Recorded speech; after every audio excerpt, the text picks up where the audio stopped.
Sexe et violence. Voilà deux mots qui attirent l'attention. Vous savez ce qui n'attire pas l'attention? Les frais de transaction. Frais de transaction. C'est qu'en cette session d'automne 2017, près de 4700 étudiants sont inscrits au Cégep de Sherbrooke par Omnivox. Or, après quelques semaines de recherche, ma collègue Mélina Raymond et moi avons découvert que ce système de paiement coûte plus cher qu'il n'y paraît. Pour le Cégep, comme pour nous. Mon nom est Sachel Cardi-Bussonnette et ceci est un reportage à voix haute.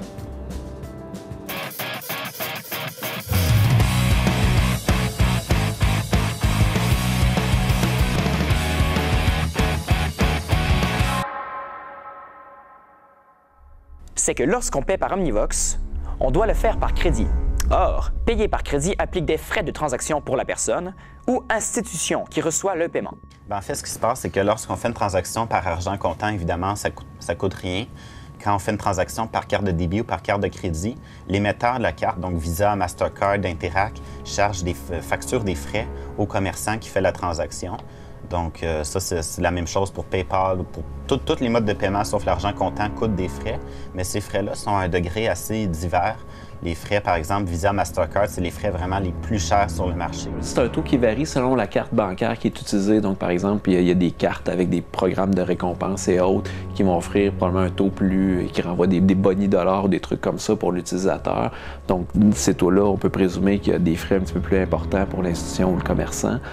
Nous, on estime en moyenne qu'à chaque fois que quelqu'un paie avec une carte de crédit, c'est environ 2,5 % de frais bancaires là, qui en découlent pour le Cégep. Par exemple, si je verse par Omnivox 300 $ au Cégep de Sherbrooke, le Cégep devra verser 2,5 % de cette transaction, soit environ 7,50 $, à la compagnie de crédit. Il est évident que payer par crédit n'est pas la meilleure option. Près de 90 % des cégeps utilisent la plateforme Omnivox pour effectuer leur paiement, qui ne comporte que l'option crédit. Cependant, ce système gère bien plus que les paiements des étudiants. Les services d'Omnivox, une fois que l'étudiant est inscrit, il y a beaucoup de services qui font partie de l'environnement, de notre environnement informatique, qui sont accessibles. Si on pense au MIO, à l'horaire et compagnie, une fois que la personne est inscrite au Cégep de Sherbrooke, le lien qu'on a, nous, avec SkyTech, en fait, qui est notre fournisseur informatique, et le seul mode de paiement que nous avons via Omnivox dans le moment par SkyTech est effectivement le crédit.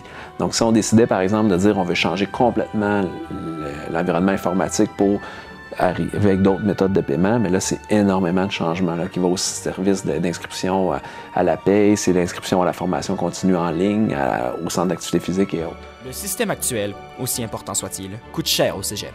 Le service des communications du Cégep de Sherbrooke, suite à la demande de l'AEX, avait envoyé ce courriel à Jonathan Savard. Dans celui-ci, le Cégep estimait à un maximum de 72 000 $ les frais de crédit totaux qu'il paierait cette année à Visa et Mastercard.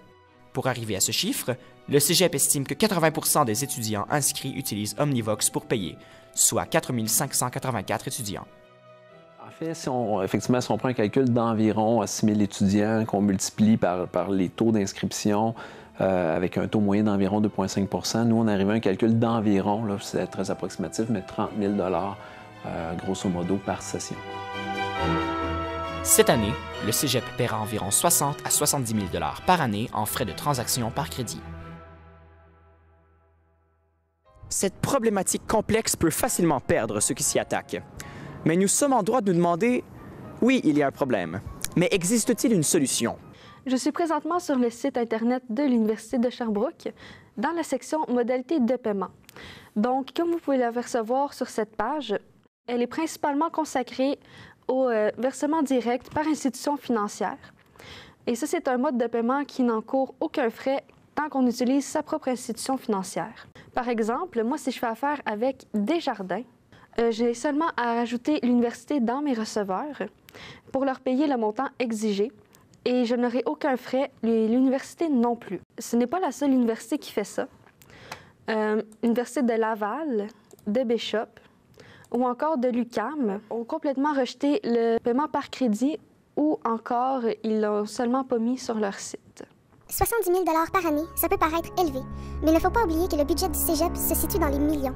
En 2016, les dépenses totales du Cégep se chiffraient à plus de 62 millions de dollars. Cependant, il ne faut pas oublier qu'à l'échelle des initiatives étudiantes, 70 000 $, c'est un bon montant. En fait, le cégep n'arrête pas de couper dans les services qui sont faits aux étudiants et aux étudiantes. Donc, on pense à la matériathèque du pavillon 4 qui a essayé d'être fermée, qu'on pense aux psychoéducateurs, aux psychologues, à tous les services professionnels qui sont faits aux étudiants. C'est des choses qui sont en constante coupure.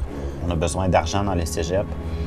On en manque, puis en même temps, on gaspille de l'argent en donnant un visa Mastercard. Donc, il y a comme une inadéquation entre les besoins qu'on a puis entre ce qu'on fait avec le peu d'argent qu'on a, selon moi. C'est une question complexe, technique et particulièrement soporifique, mais tout de même d'intérêt général. Parce qu'avec toutes les coupures qu'a subi le système d'éducation au Québec récemment, pouvons-nous, en tant que société, nous permettre ces frais de transaction? À voix haute, le journal étudiant du Cégep de Sherbrooke vous pose la question. 10-4.